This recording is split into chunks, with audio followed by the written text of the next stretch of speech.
The trial of a Utah woman accused of killing her husband with a lethal dose of fentanyl will move forward after a judge tossed out a defense motion to dismiss the case. The court simply isn't persuaded that the conduct of the Summit County Attorney's Office violates Rules 3.4 or 3.8, or has caused Ms. Richins a denial of due process or a denial of a right to a fair trial.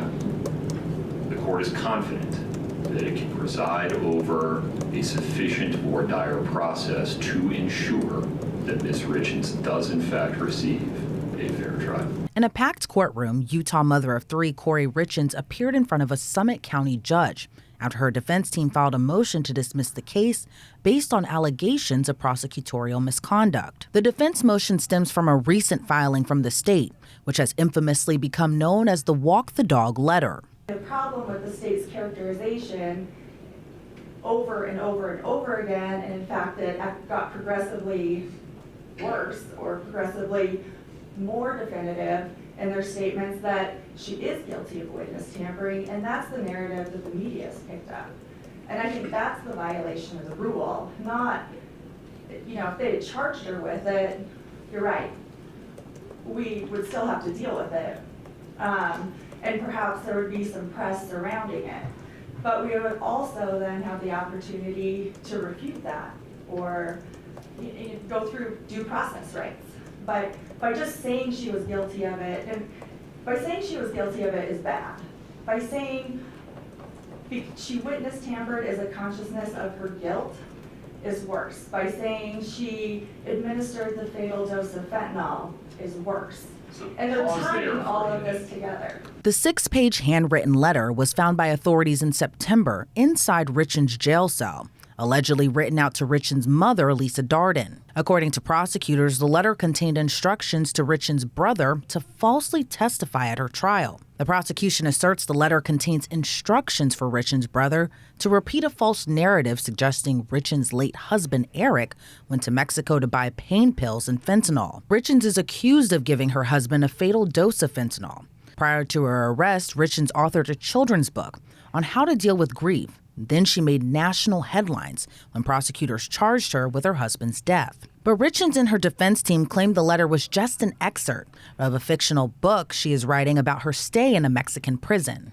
According to Richins' attorney Sky Lazaro, the state inaccurately labeled Richins with witness tampering, despite the state not officially bringing charges against her client, which she says could impact Richins' right to a fair trial. Richins' defense team alleged the letter being made public was a violation of civil and criminal procedure rules. They dispel or they characterize the defendant's alternative theory or perhaps a potential theory of the defense as a false narrative, that it's a lie, okay? Sure.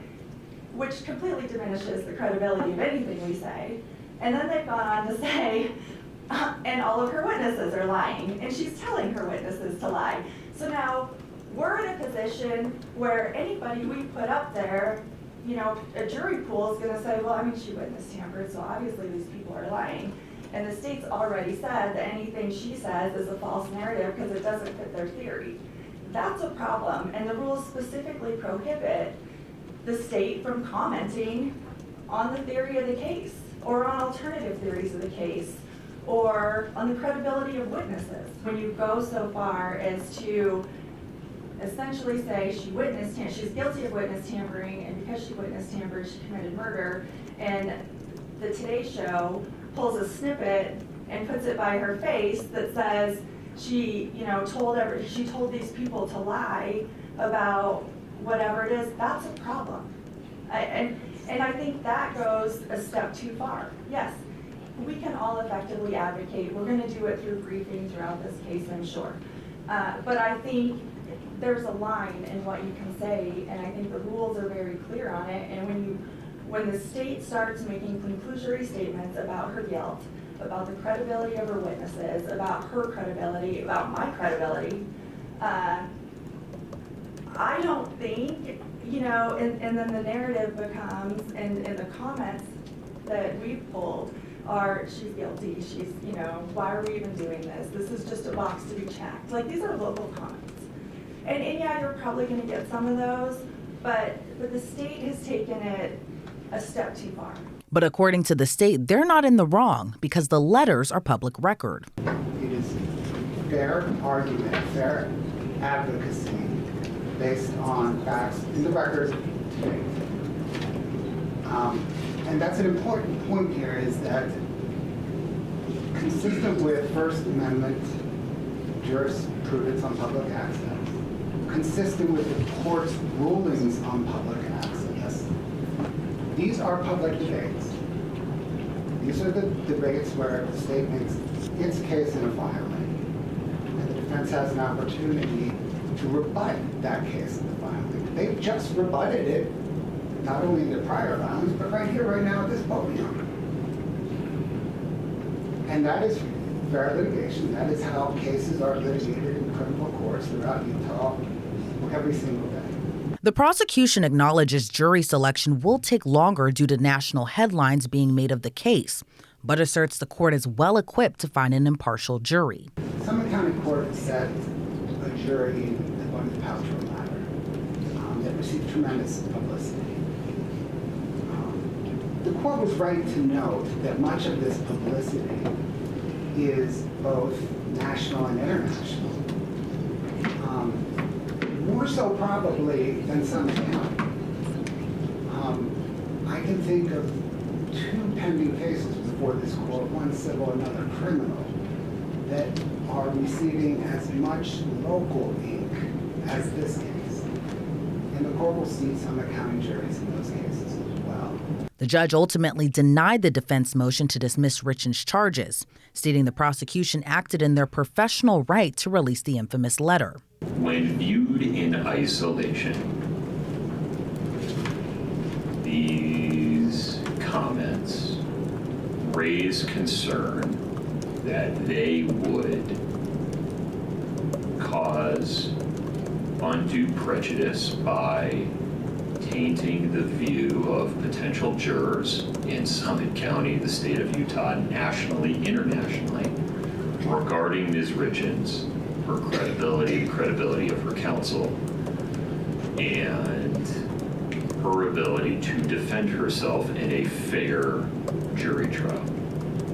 But when read in context and given how these comments are anchored to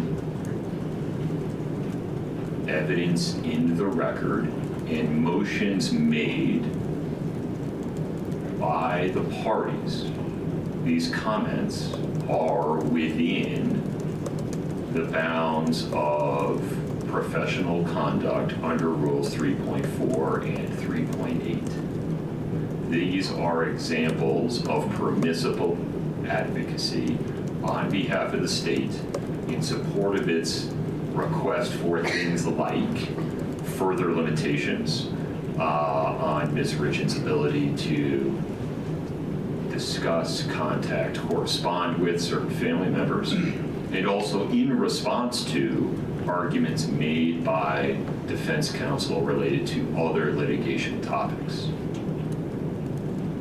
Moreover, before this issue arose relatively recently, this case had already received an inordinate amount of media attention. An amount so large that it is frankly not in the interest of justice. But the First Amendment works the way it works, and I can't prevent that. What the court can do and require counsel for the defense and the state to engage in is measures to mitigate any potential harm from publicity regarding the advocacy in this case on a going forward basis. And that would include careful, lengthy, and detailed voir dire jury selection. The defendant's motion to dismiss due to prosecutorial misconduct is denied in full. Next, the judge handled the state's motion for a no-contact order between Richins, her mother, and brother due to those allegations of witness tampering. The judge told prosecutors he's inclined to deny the motion, largely due to the state letting out the so-called cat out of the bag. I am disinclined to limit Ms. Richins' ability to speak to her mother and brother for several practical reasons. First, I've got to swim pretty hard upstream against the First Amendment to enter that kind of work. Second, there are several non-criminal case related issues that she probably needs to be talking to her mother and brother about, and those are implicated in many of the motions and issues that are being raised in the civil cases, the estate case and the wrongful death case. And so if I gag her in this criminal case, I'm prejudicing her in those cases. Moreover, the cat's out of the bag. You know exactly what she's saying to them. All her jail calls are recorded. You have the letter. You're asking for the narrative. I don't understand what the prejudice is here. But the state responded with their own idea. Richins be allowed to speak with her mother and brother in front of defense counsel. Based on where we stand now, the state would kind of adjust the dial, accept some risk to future witness tampering in order to more narrowly tailor the prior restraint. And I recommend, to accomplish all of that, to include the necessary communication you referenced in your question. I think a more reasonable and appropriate order reads something like this: that the defendant shall have no contact with her mother, Lisa, and her brother, Ronnie, regarding the criminal case outside the presence of counsel. Richins' defense team fired back, reiterating Richins has not been formally charged with witness tampering, and the existence of the letter alone does not constitute witness tampering. I mean, that's the whole problem with all of this, is they're alleging a crime without any sort of due process or without any sort of evidence to support it. And the fact that that letter... There's some evidence. I mean, a letter exists. A letter exists, yes, but there's no indication in the reading of that letter that that letter could be written in the lens of, these are the people who are going to testify. I want them to remember these things, right? And that wouldn't be witness tampering. She can completely do that. Also, that letter was never passed or showed, and the inferences made by the state is just because she held up one letter that she must have was going to do it with this one, and that's the problem. Like, they have not made a showing that even comes close to a probable cause finding for witness tampering. And you know, I think there needs to be some acknowledgement, if the court's inclined to deny that there isn't a finding that happened. The judge ultimately tossed out that motion as well. Here, there's no evidence that she's done any such thing that requires her to be prohibited from speaking to any specific human being. The Walk the Dog letters have several plausible readings.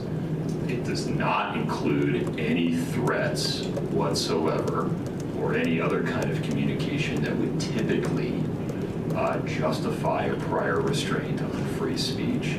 Moreover, there's no evidence that it was ever handed to anyone. And the state has it.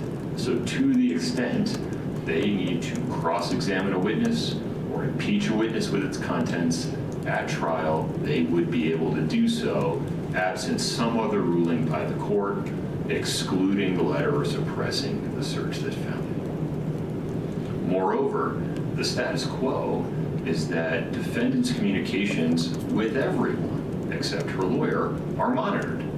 They're recorded. And the court's in no position to make that job easier for the state. So the court is simply not presented with a sufficient basis to restrain Ms. Richins' First Amendment rights. The motion for no contact order is respectfully denied. After the hearing, the family of Kouri Richins spoke out in defense of Kouri. Her brother, Ronnie Darden, spoke to a local reporter outside the Summit County Courthouse, claiming his sister's innocence. He told local news outlet KUTV he was worried about his sister's emotional state and couldn't imagine that she would poison her husband, Eric. Ronnie Darden told the outlet his sister and Eric were in the best spot he'd ever seen them in, and he believed Eric died from an accidental overdose. He said he speaks to Richins every day, and it breaks his heart for what she has to go through. But he says he knows the truth is on her side. The judge ruled on several other motions during Friday's hearing, including how to handle an envelope full of papers that were found inside Richins' jail cell to determine if they contained privileged information, as well as the motions regarding Richins' access to her late husband's assets and the civil cases she is facing from his family. Reporting for Law&Crime Network, I'm Elizabeth Millner.